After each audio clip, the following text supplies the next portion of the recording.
Hello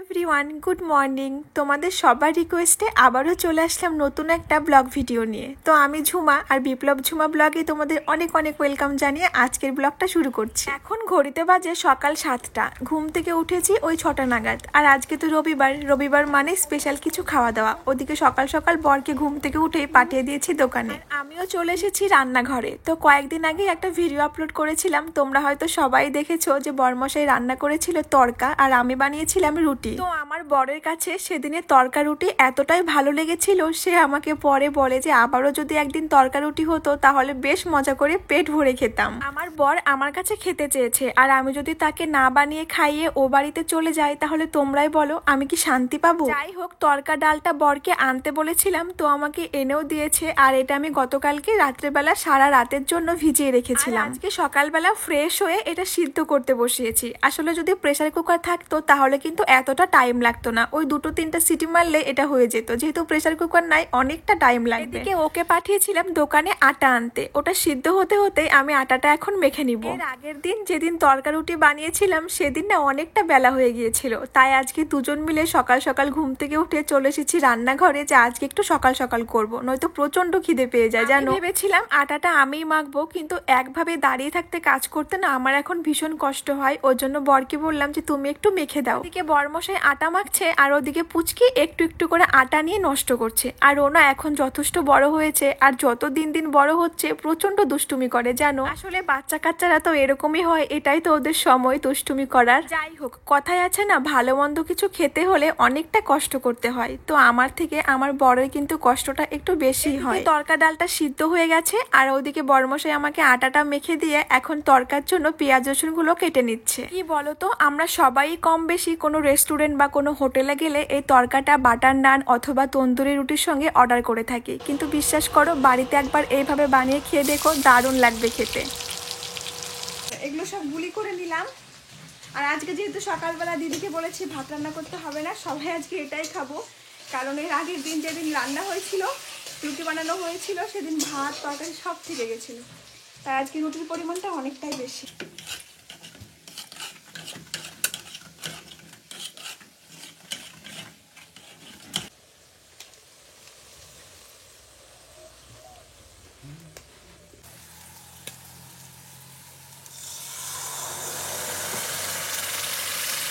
এর আগের দিন বরমশাই আগে তরকাটা রান্না করেছিল, তারপর আমি রুটি বানিয়েছিলাম, ওই জন্য অনেকটা লেট হয়ে গেছিল, তাই আজকে আর ভুল করিনি। এপাশে আরো একটা কড়া চাপিয়েছি।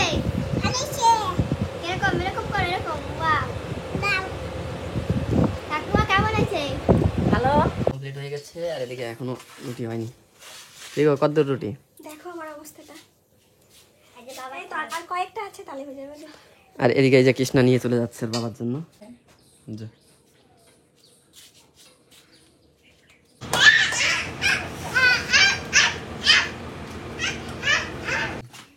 একদিকে ভাবছি আর একদিকে সবাই নিয়ে নিয়ে খাচ্ছে। এখন শুধু আমরা দুজনই বাকি, আমি আর তোমাদের দাদা ভাই। এদিকে প্রচন্ড খিদে পেয়ে গেছে। আসলে কি বলতো, আমাদের বাড়িতে তো মানে খুব একটা এই রুটি বলো তড়কা বা অন্য কিছু এগুলো হয় না। তো যেহেতু আমাদের দুজনের প্ল্যানিংই করা, তাই মানে দেখে কারো সহ্য হচ্ছে না, ফটাফট সবাই গরম গরম নিয়ে নিয়ে খাচ্ছে। কি গো, তাই না বলো? আর 4টে আছে, হলে বেঁচে যায়, গরমে আমার ভীষণ কষ্ট হচ্ছে। ওদিকে বাড়ির সবার খাওয়া কমপ্লিট, শুধু আমি আর বরমশাই বাকি আছি। আসলে একদিকে ভাজছিলাম আর একদিকে সবাই নিয়ে নিয়ে খাচ্ছিল। যাই হোক, এখন আমরা নিয়ে চলে আসলাম ঘরে, এখন দুজন মিলে বসে বসে খাবো। আর এর আগের দিনের তরকার থেকে আজকের তরকাটা আমার কাছে একটু বেশি ভালো হয়েছে, তার কারণ এর আগের দিন ঝোলটা একটু কমে গিয়েছিল, আর যেহেতু রুটি দিয়ে খাওয়া তো একটু ঝোল ঝোল হলে বেশ ভালো হয়, আর না হলে না গলায় আটকে যায়। ওই জন্য আজকে বরকে বলেছিলাম যে একটু ঝোল ঝোল রাখবে। যাই হোক, আজকে খেতে বসে আমি শুধু একটা কথাই মনে মনে ভাবছিলাম, যে আমার বরের কাছে আর আমি কোনো কিছুই আবদার করে খেতে পারবো না। তার কারণ কালকে হয়তো আমাকে ও বাড়িতে চলে যেতে হবে, সকাল হলেই হয়তো বাবা মা আমাকে নিতে আসবে। আর সত্যি কথা বলতে, আমার এই গোটা প্রেগনেন্সি জার্নিতে আমি আমার বরের কাছে যা কিছু খেতে চেয়েছি, ও কিন্তু আমাকে কোনোদিনও মানা করেনি। ওর কষ্ট হলেও ও আমাকে সেটা বানিয়ে খাইয়েছে। আর কি বলতো, আমার এই গোটা প্রেগনেন্সি জার্নিতে আমি কিন্তু প্রথম থেকে এত পর্যন্ত এসে আমার শ্বশুর বাড়ি বাড়িতেই বেশি দিন থেকেছি,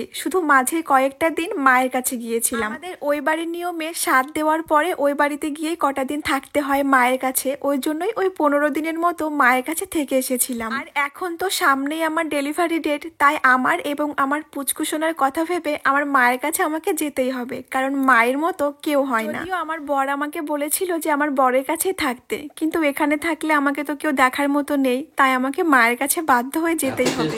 যে বাটি পুরো পরিষ্কার করে দিচ্ছে। ঠিক আছে, এত টেস্ট হয়েছে, তার মধ্যে খিদেও পেয়েছিল প্রচন্ড, কারণ সকাল থেকে রান্না করেছিলাম, কিছু খাওয়া হয়নি। আর মানে কি বলবো, পুরো অসাম শেষ। থালাটা দেখো, থালাটা দেখো, থালাটার অবস্থা শুধু লঙ্কা গুলো পড়ে আছে। পেট ভরেছে তোমার? হ্যাঁ, খুব খিদে পেয়েছিল গো, আমার বাবু খুব কষ্ট পাচ্ছিল পেটুতে। আমি আগে যা কোনোদিনও খেতে ভালোবাসতাম না, আমার প্রেগনেন্সি আসার পর সেগুলোই যেন আমার খুবই ভালো লাগে খেতে। যেমন আগে আমাদের ও বাড়িতে গেলে আমার মা কিন্তু রাত্রেবেলা প্রত্যেকদিন রুটি করে, তো আমি কোনোদিনও রুটি খেতাম না, ওই রাত্রেবেলা ভাতই খেতাম, কারণ ভাত খেতে ভীষণ ভালো লাগে। আর এখন যেন মনে হয় রুটি, তরকারি, লুচি এগুলো খেতে মন চায়। যেন আছেই তো হাতে গোনা কয়েকটা দিন, তাই এখন যা পারছি তাই কিন্তু বেশি বেশি করে খেয়ে নিচ্ছি, কারণ ডেলিভারির পর মোটামুটি 2 থেকে 4 মাস আমি কিন্তু এসব কিছুই খেতে পারবো না। যাই হোক, খাওয়া দাওয়া করে এসেছি এই ঘরে। আসলে গতকালকে বড়মশাই এগুলো সব ধুয়ে দিয়েছিল, আর গতকালকে থেকেই ওয়েদারটা এত বাজে কি বলবো, এগুলো এখনো কিচ্ছু শুকায়নি। তো কালকে তো আমার ও বাড়িতে যাওয়ার কথা আছে, তাই ভেবেছিলাম আজকে কিছু জামা কাপড় কাচবো, কিন্তু এরকম ওয়েদার দেখে আর কাচতে ইচ্ছে হচ্ছে না, গুড়ি গুড়ি বৃষ্টি পড়ছে, শুধু বেড কাভারটা শুকিয়েছে, আর বড়মশাইয়ের জামা প্যান্ট এগুলো কিছুই শুকায়নি, তাই দেখো ঘরেই মেলে দিয়েছি, এই ফ্যানের হাওয়াতেই একটু একটু করে শুকিয়ে যাবে। আমি ও বাড়িতে চলে গেলে আমার বর আমাকে কতটা মিস করবে আমি জানি না, কিন্তু বিশ্বাস করো আমি এই মানুষটাকে খুব মিস করব, কারণ এই মানুষটাকে ছাড়া আমি এক মুহূর্ত ভাবতে পারি না। একবার মনে হচ্ছিল আমি ও বাড়িতে আর যাব না, এই কটা দিন এখানেই থেকে যাই বরের কাছে, কিন্তু একবার ভাবছিলাম যে না, নিজের জন্য না ভাবলেও পুচকুসোনার কথা ভেবে আমাকে যেতেই হবে। কয়েকদিন ধরে আমাদের এখানে প্রচন্ড গরম পড়ে, মেঘ করে, কিন্তু বৃষ্টি হয় না। আর আজকে এত বৃষ্টি হচ্ছে কি বলবো, 1 ঘন্টা হয়ে গেল বৃষ্টি থামার কোনো নামই নেই, আর তার সাথে তো প্রচন্ড হাওয়া। আজকে কি তোমাদের ওখানেও বৃষ্টি হচ্ছে? তাহলে অবশ্যই কমেন্টে জানিও। আর আমাদের এখানে তো 1 ঘন্টা হয়ে গেল বৃষ্টি হচ্ছে, আর আকাশটা কেমন সাদা হয়ে গেছে। তো দেখো বাইরে পড়ছে বৃষ্টি, আর আমি এদিকে বসে বসে খাচ্ছি পেয়ারা। আর হ্যাঁ, তোমরা কে কোথা থেকে আমার ভিডিও দেখো অবশ্যই কমেন্টে জানিও। তখন এতটাই বৃষ্টি পড়ছিল, আর বৃষ্টির থেকেও বেশি জোরে জোরে পড়ছিল বজ্র, তাই দুজনেই ঘুমিয়ে গিয়েছিলাম। এখন বাজে বিকাল 3টা, এই সবেমাত্র আমি স্নান করে আসলাম। আজকে একটুখানি বৃষ্টি হয়েছে, তাতে ট্যাঙ্কির জল পুরো ঠান্ডা হয়ে গেছে। তো বর্মশাই ওদিকে এখনো ঘুমোচ্ছে, আর আমার না এখন একটু খিদে পেয়ে গেছে, কারণ সেই সকালে খেয়েছি রুটি, তারপরে না আর কিছু খাওয়া হয়নি। আর দেখো এখনো বাইরে অবিরত গুড়ি গুড়ি বৃষ্টি পড়ে যাচ্ছে, এই জামা কাপড়গুলো নাড়ার জায়গা নাই, এমন অবস্থা। এখন কিছু করার নেই, ঘরেই মেলতে হবে। ওদিকে এখনো দিদি রান্না বসায়নি, আর যেহেতু বৃষ্টি পড়ছে একটু লেট হবে। তো দেখো আমার যেহেতু খিদে পেয়ে গেছে, তাই এখানে নিয়ে নিয়েছি একটু টক দই আর মুড়ি, আর বরটা আমার এখনো ঘুমোচ্ছে। এদিকে আজকে এতটাই বৃষ্টি হয়েছে যে দেখো আমাদের রান্নাঘরে পুরো উনুনের মধ্যে জল ঢুকে গেছে। আসলে রান্নাঘরটা নিচু হয়ে গেছে, ওর জন্য বৃষ্টির জল সব চলে যায়। এখন বাজে বিকাল ওই 4:30টার মতো। তো ভাত রান্না হয়ে গেছে, দিদি আজকে গ্যাসেই রান্না করছে, তার কারণ উনুনে রান্না করার কোনো উপায় নেই। তো আজকে আমাদের বাড়িতে রান্না হচ্ছে গাটি কচু দিয়ে আলু দিয়ে মাছের তরকারি আর মিষ্টি কুমড়ো ভাজা। তো এখন একটু ভাত খাবো, যেহেতু সকাল থেকে ভাত খাওয়া হয়নি, ওই জন্য দেখো গরম গরম নিয়ে চলে এসেছি। তো চলো আজকের মতো ভিডিওটা এখানে শেষ করছি। তো ভিডিওটা তোমাদের কেমন লাগলো অবশ্যই কমেন্ট করতে ভুলো না, আর ভিডিওটা যদি তোমাদের ভালো লেগে থাকে অবশ্যই একটা লাইক, কমেন্ট, সাবস্ক্রাইব করে দিও। তো চলো সবাই ভালো থেকো, সুস্থ থেকো, দেখা হবে অন্য কোনো নেক্সট ভিডিওতে। টাটা।